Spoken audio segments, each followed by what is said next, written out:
Derek always woke before the sun. Even on mornings when he had nowhere to be, his eyes popped open like clockwork, his body restless until he checked on the shoebox. It wasn't just any shoebox, it was his vault. Scuffed on the outside, worn from years of use, but inside it was immaculate. Stacks of bills, crisp and neat, all facing the same direction, corners squared like soldiers at attention. Derek was meticulous about it. Every bill had to be folded and aligned, heads facing up. It was his order in a world that felt otherwise messy. This morning was no different. He eased off the bed quietly, careful not to wake Tasha, and set the box on his lap. His fingers lingered on the lid before flicking it open with a soft thump. The sight of the money always gave him a small thrill. Thousands of dollars stacked high, the fruits of long hours hustling, saving, refusing to waste. He breathed deeply and began to count. 100, 2, 3, 4. The rustle of paper was like a ritual chant, but as he thumbed through the stacks, his brow furrowed. Some bills were facing the wrong direction, sloppy, out of place. His chest tightened. Derek never stacked them like that. That was his first red flag. Then came the second. When he finished counting, the total was short, not by a few dollars this time, by hundreds. He slammed the stack down on the bed, jaw locking. He had been right all along. Somebody had their hands in his money. Behind him, Tasha stirred. She stretched, her honey blonde lace front spilling across the pillow, her nails glittering as she rubbed her eyes. Morning, she mumbled. Derek didn't answer. He was still staring at the shoebox, his heartbeat thudding in his ears. Her voice cut through again. You counting that money again? Baby, you gonna make yourself sick stressing over it. He turned toward her slowly. Sick? My money's short again. You hear me? $100's gone. And the bills flipped every which way. You know I don't stack them like that. Tasha sat up now, frowning. Derek, you tripping. Ain't nobody touching your money but you. His voice sharpened. So what, you think I don't notice? Every time I count it, something's off. And you walking around with new nails, new hair, new clothes, like I don't see it? Her face hardened. You accusing me? I already give you money for your hair, your nails, whatever you need. Don't I? When you ask, I hand it over. So why my box short? Tasha's lips pressed tight. She turned away as if to end the conversation. But Derek wasn't done. Don't play with me, Tasha. I'm not stupid. She spun back toward him suddenly, her voice rising. Fine, I took a little, okay? What's the big deal? It ain't like you broke. You saving all this money just to let it sit in the shoebox. I only grabbed a few hundred for me. For us. For us? For us? His voice thundered. For us? You mean for your nails, your wigs, your little shopping trips?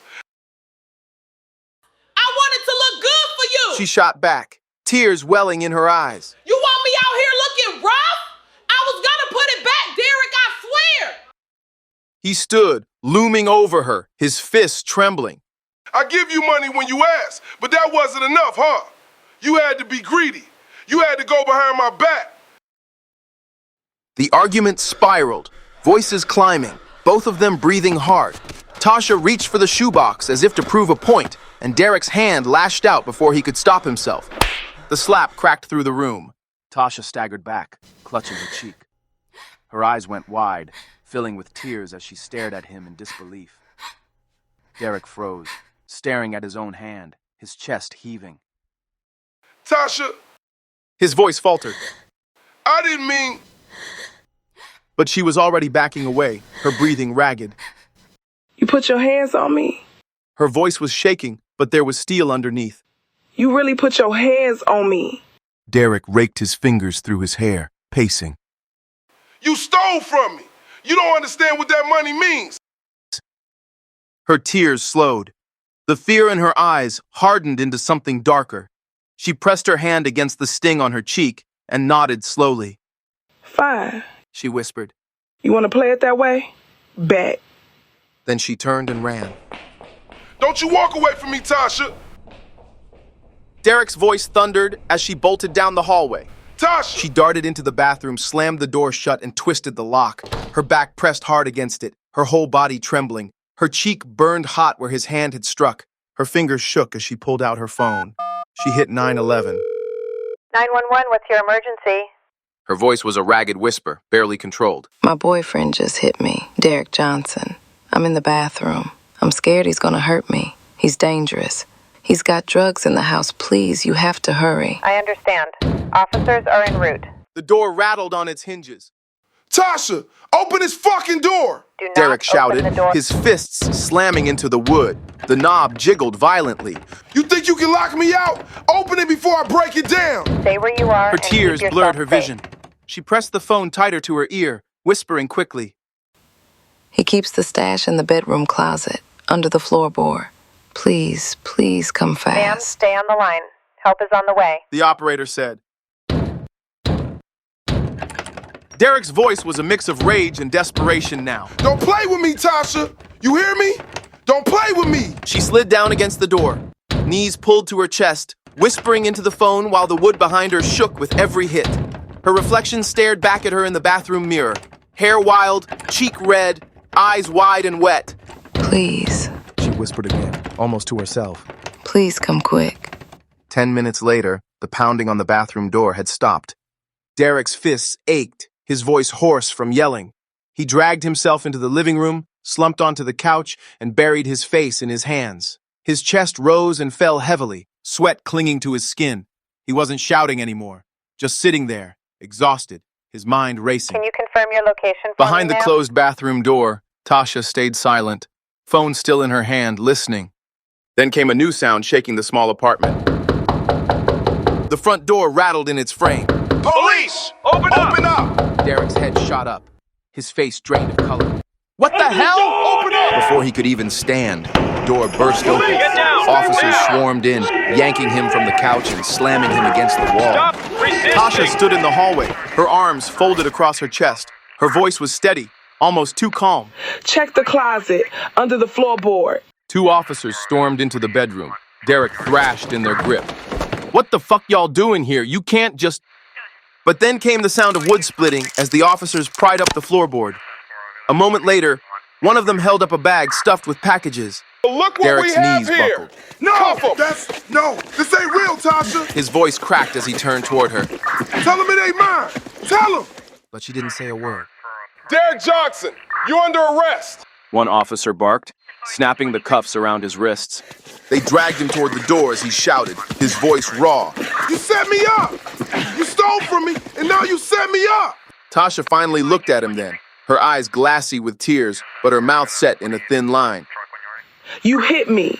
You don't get to call me the thief. His shouts echoed down the hall until the door slammed behind him. Anything you say can and will be used against you in a court of law. Take him out! The apartment was silent again. The shoebox sat open on the bed, its neat stacks broken, bills flipped in every direction, a messy reminder of betrayal. Tasha sank down on the edge of the mattress, her fingers pressed lightly to her cheek. It still burned from the slap. The sting of it mixed with something heavier, something she didn't want to face. Because Derek hadn't been imagining things. She had been stealing. Not once, not twice, but hundreds at a time, slipping bills from the shoebox he guarded so carefully. He always gave her money when she asked, but greed had pushed her further. She wanted more nails, more hair, more of the life she thought she deserved. Now she was left grappling with both truths. He had been right about her, but she was still hurt that he had raised his hand against her. The guilt twisted with the hurt until she couldn't tell which weighed heavily. Her eyes drifted toward the bathroom. The evidence of her theft was there in plain sight.